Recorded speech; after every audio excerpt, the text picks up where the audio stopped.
Coming up next on Arizona Horizon, a new survey shows that education is priority one for Arizona CEOs. Also tonight, an overview of the heroin problem in Arizona, and we'll look at concerns regarding fraudulent tax filing.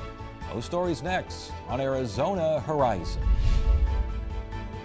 Arizona Horizon is made possible by contributions from the Friends of Arizona PBS, members of your PBS station.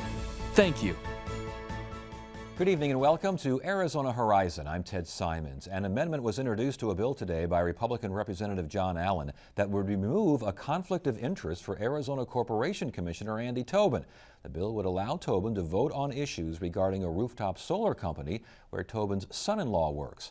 Tobin had said that he would not vote on issues involving the company on the advice of Corporation Commission attorneys.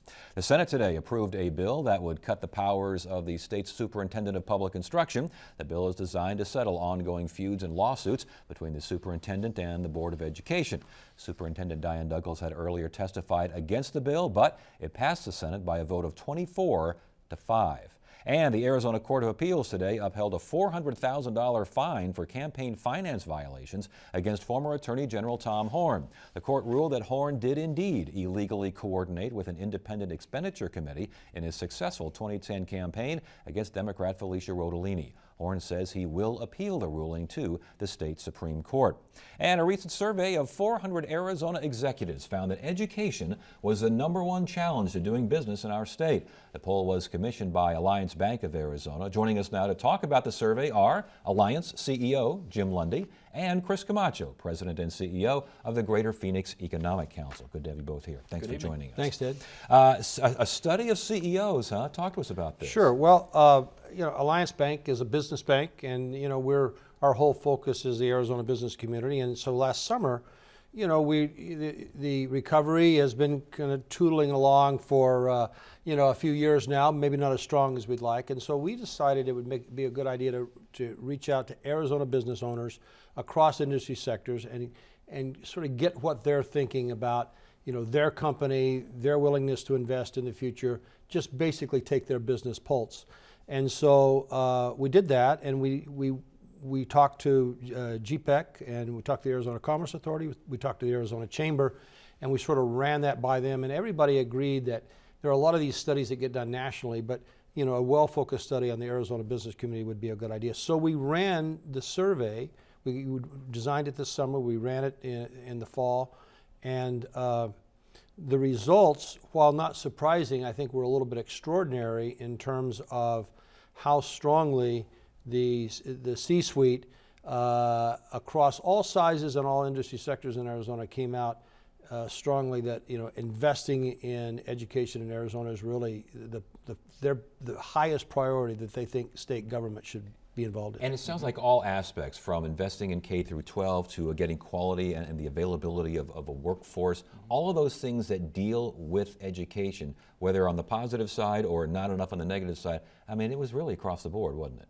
There's absolutely no question. And in today's conversations I have with CEOs, talent is paramount. And so our ability to produce people has become the #1 site selection quotient for why they select this market or other markets. And so I'd give you some history, at least connotation to how companies are making decisions. It used to be about the tax and regulatory environment. Those are now a precursor. You have to have a competitive operating environment. The differentiation today, market to market, is largely about how we produce people. And so this survey, as Jim and I were talking beforehand, doesn't surprise me. I guess the only thing that surprised me a touch was the emphasis that immigration was no longer the #1 priority, and that education and our brand was #1 and #2 respectively. And I was going to mention branding, because it seemed like improving the state's image was also weighted rather heavily. It did weigh heavily, but as Chris said, not as heavily. It's subsided.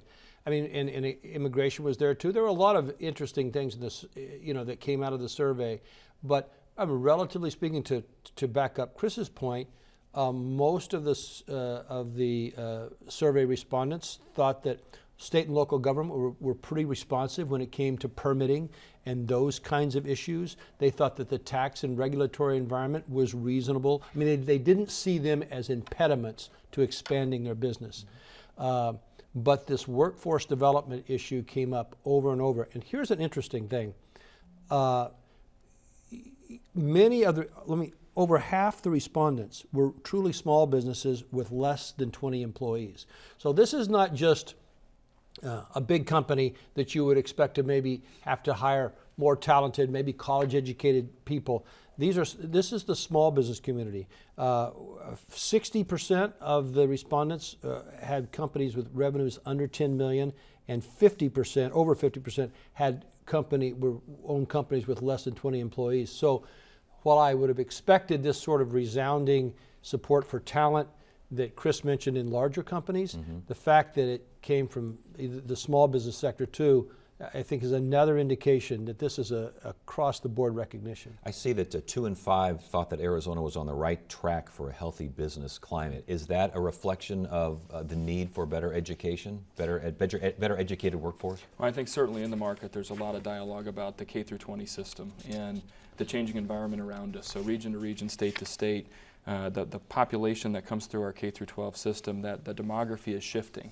And it's shifting in a way that we have to ensure that top to bottom we're teaching in a world-class environment.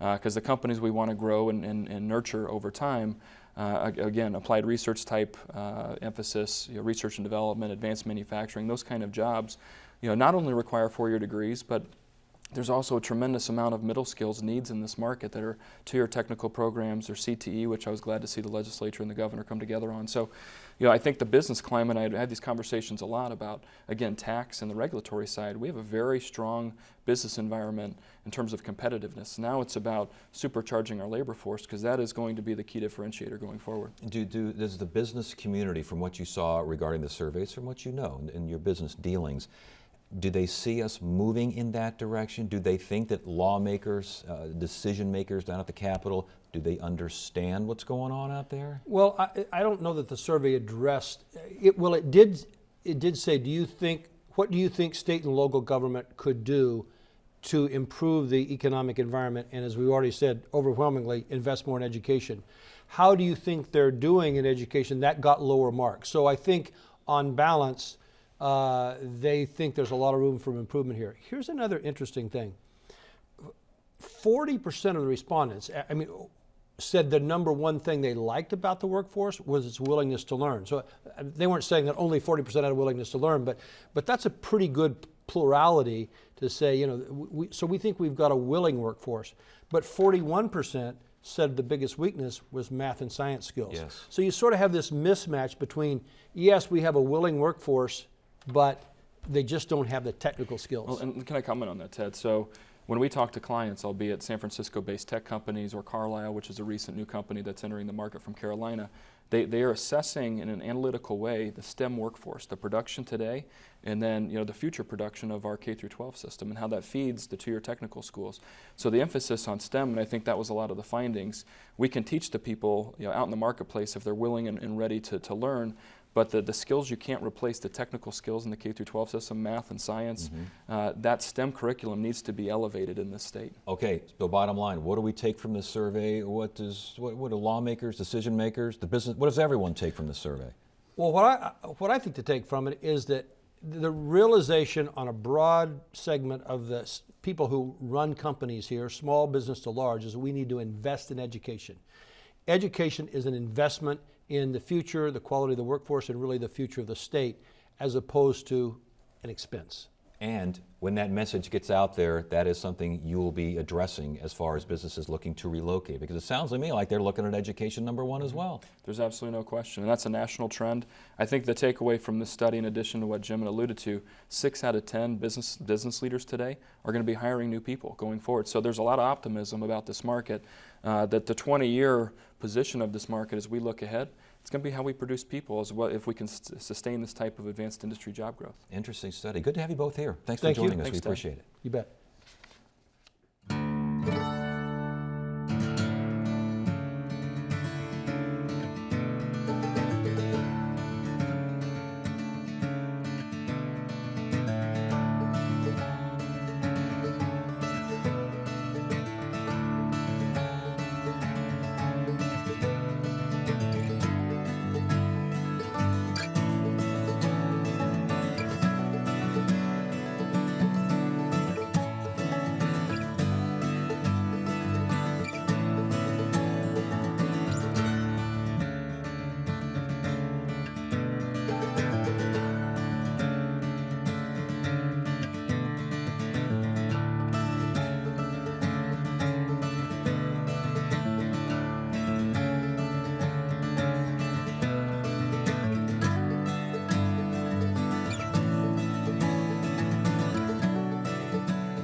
Tonight at 8 on Arizona PBS Frontline, we'll take a look at the heroin problem in America. The program is titled Chasing Heroin. It was like a wave of heroin. A 2-hour special report. I lost it all, and it really didn't matter to me as long as I could get high. Inside an epidemic. I'm not putting you in jail. A radical new approach. It should not all be seen as a criminal justice problem. It ought to be seen as a public health issue. And the new face of addiction. I will not let this kill me.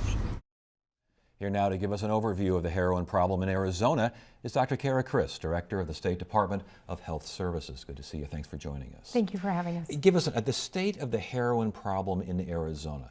Getting better, getting worse? Where are we? So this is a growing epidemic in Arizona. We were ranked in 2014 15th in the nation for drug overdose deaths. So with that in mind,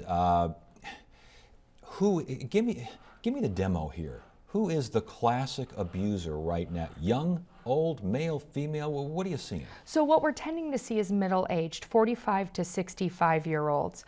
And nationally what we're seeing is that 3 out of 4 heroin users actually started as an opioid prescription pain medication patient. And are we seeing, because of that aspect, I want to get to that in a second here, but is there increased crossover to younger people because of that medicine cabinet kind of influence? We do see that. So when we look at the statistics, we look mainly at 12 and above, and we see it across the entire spectrum. And you mentioned increased prescription drug use and abuse.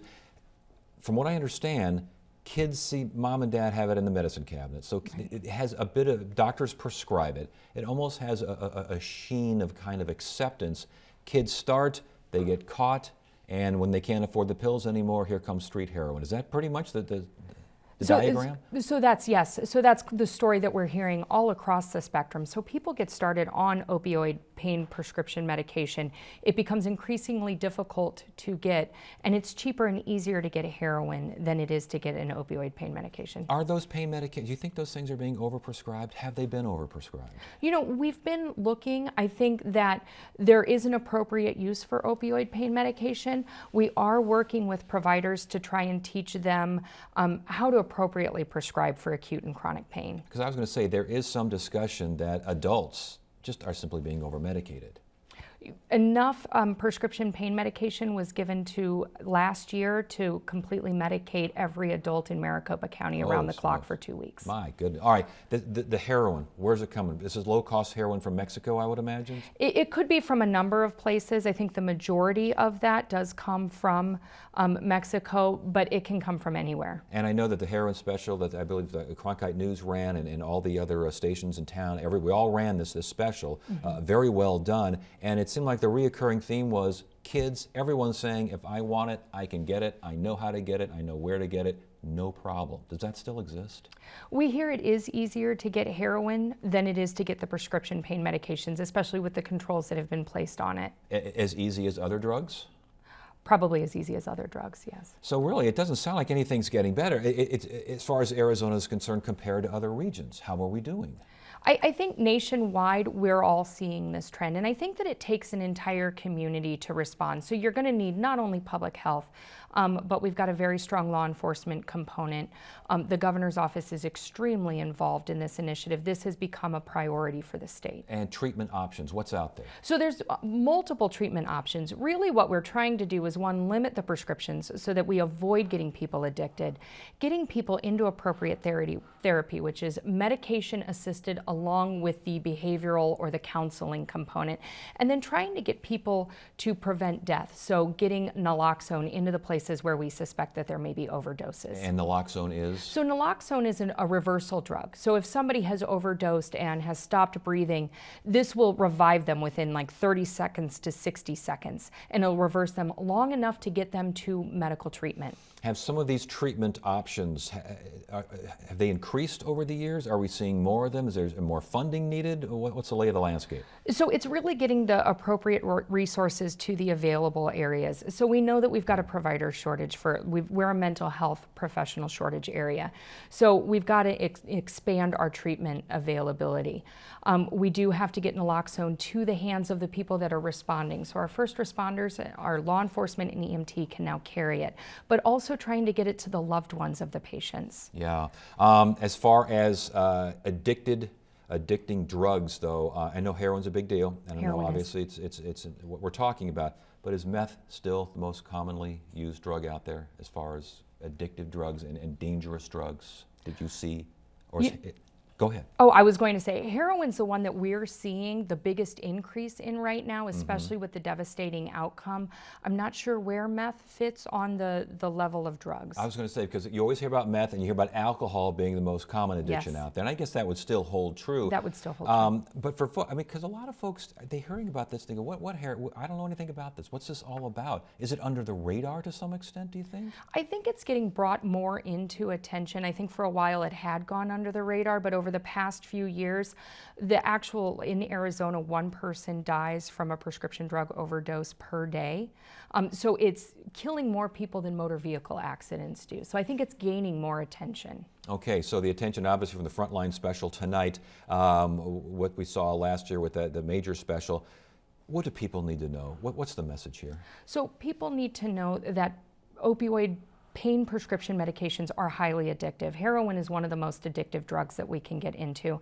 So if you are using them, use them carefully because they do have a risk of overdose and death. And understand the ramifications. Understand the ramifications and keep them out of the hands of children or people who they shouldn't have access to it if it's not their prescription. All right, good to have you here. Thanks for joining us. Thank you.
Tax filing season is here, which means that it's the time of year when tax filing fraud through identity theft becomes a point of concern. Here now to talk about this avenue of tax fraud is Sean Novak of ASU School of Public Affairs and a former senior tax policy analyst for the U.S. Senate Finance Committee. Welcome to Arizona Horizon. Well, thank you. Good to have you here. Fraudulent tax filing. What exactly are we talking about here? Well, what's happening here is that people use stolen identity information and they use that to file a fraudulent tax return and create and steal a refund by doing that.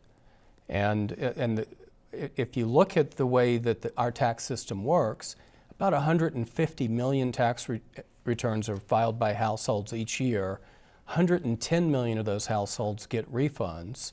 The average refund is about $3,000.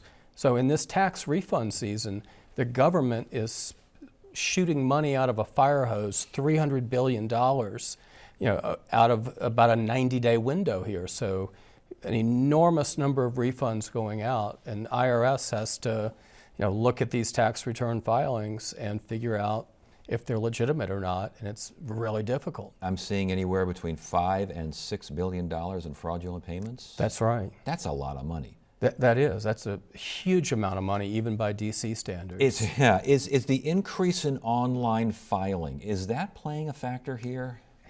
That has certainly made it easier for the thieves to do this, but I'd say the real underlying problem is the fact that there's so much stolen identity information out there that the thieves, they've got the adequate database of information, to file the return to begin with. So, I mean, who are these thieves? I mean, how sophisticated are they? Are they gangs? Are they just individual? What's going on? Well, really, this crime was pretty much invented in Florida about 8-9 years ago now. That's where it really first popped up on the radar. And a lot of it was associated with data breaches at hospitals and doctors' offices, nursing homes, that sort of thing. And the thieves were, early on, you didn't have to be very sophisticated to be able to get away with this because the IRS systems just weren't geared up to look for this type of stuff and prevent it. And they're doing a much, much better job now of screening returns, identifying fraudulent attempts. They're probably stopping 5 out of 6 attempts now. But the problem is there's 6-7 million attempts a year. So 1 million of them are still getting through. That's how we're losing $6 billion a year. And some of those attempts are no doubt automated by way of absolutely. And worldwide, I would imagine. I mean, I would imagine some of these Right. thieves and criminals must be offshore.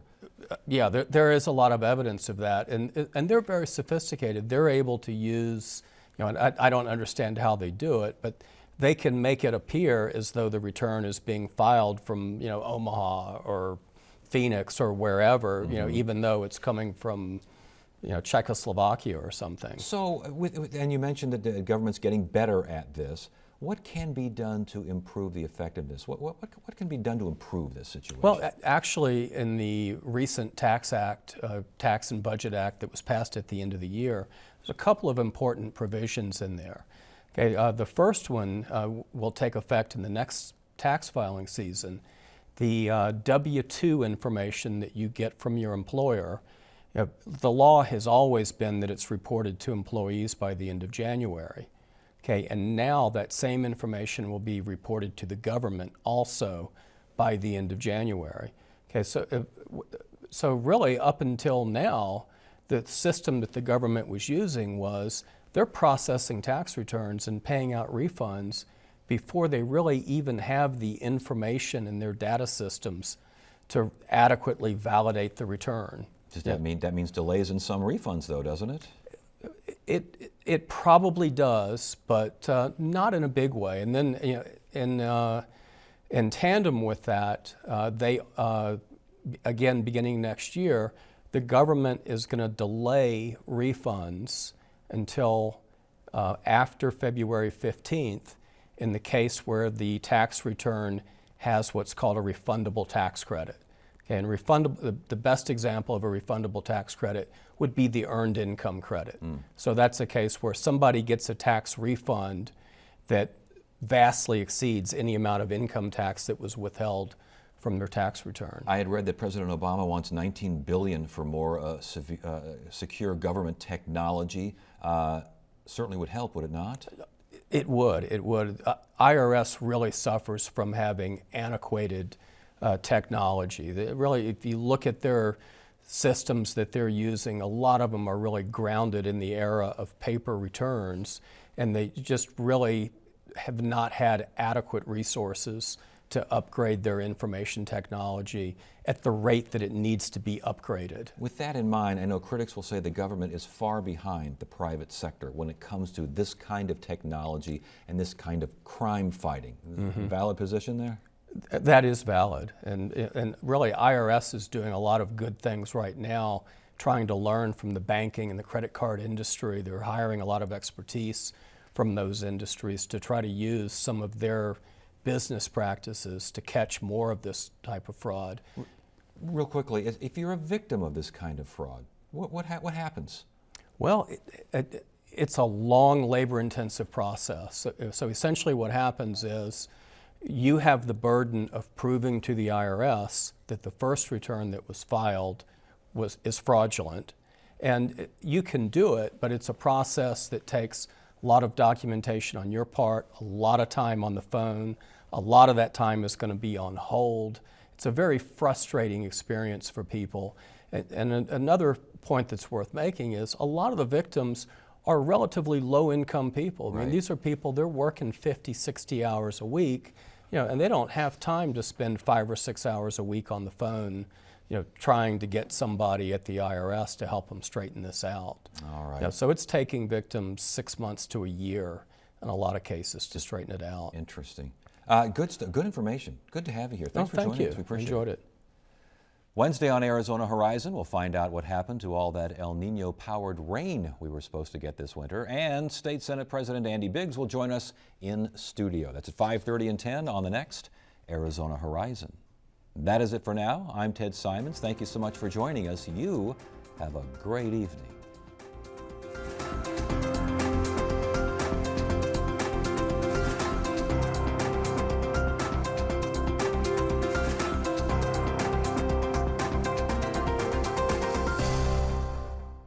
Arizona Horizon is made possible by contributions from the Friends of Arizona PBS, members of your PBS station. Thank you.